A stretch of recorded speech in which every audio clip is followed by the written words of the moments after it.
Ito nga pala guys ang bago kong camping gear na nabili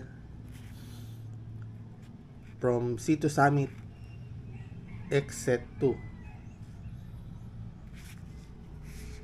Tib No Trace.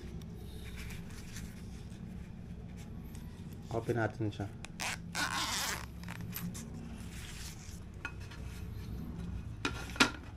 Bali ito siya guys. Meron siyang dalawang laman niya sa loob.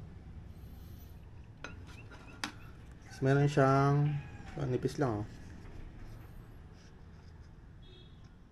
C2 Summit X Mag 480 ml.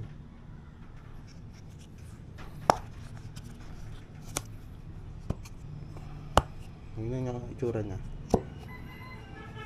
Ito na siya. Pansin niyo itong kulay gray na to. Ang purpose kasi nito is pagka mainit yung tubig na nakalagay dito sa mug, dito mo siya hahawakan para hindi ka mapaso. Pagka kasi dito mo hinawakan, mararamdaman mo yung init ng tubig. Kaya dito siya hawakan pagka iinom ka. Pag mainit na tubig. Ngayon, pwede siyang mainit, pwedeng malamig. Malaki rin siya.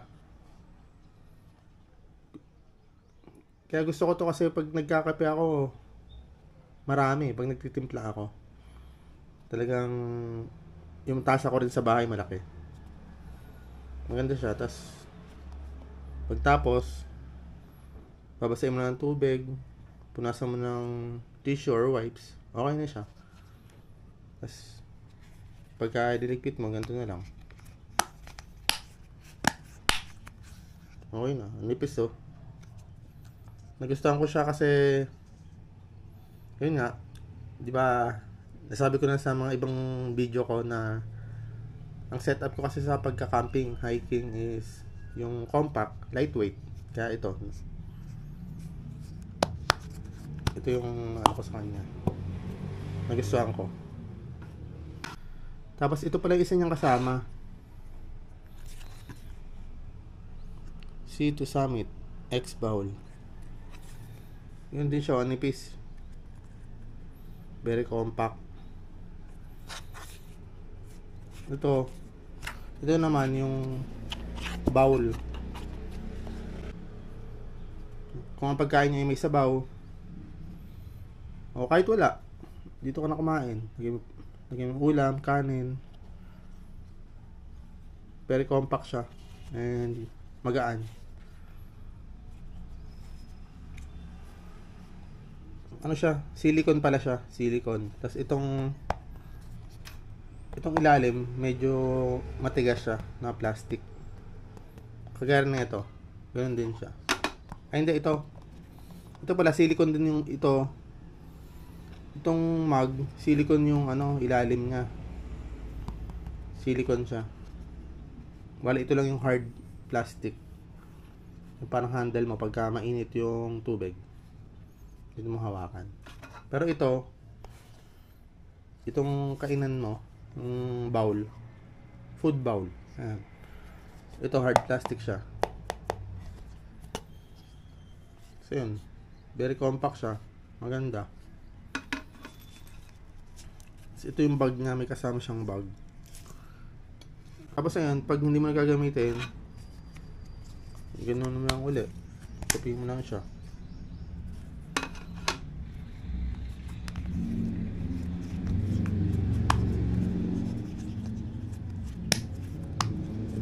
Ayan. Tapos lagay mo sa bag.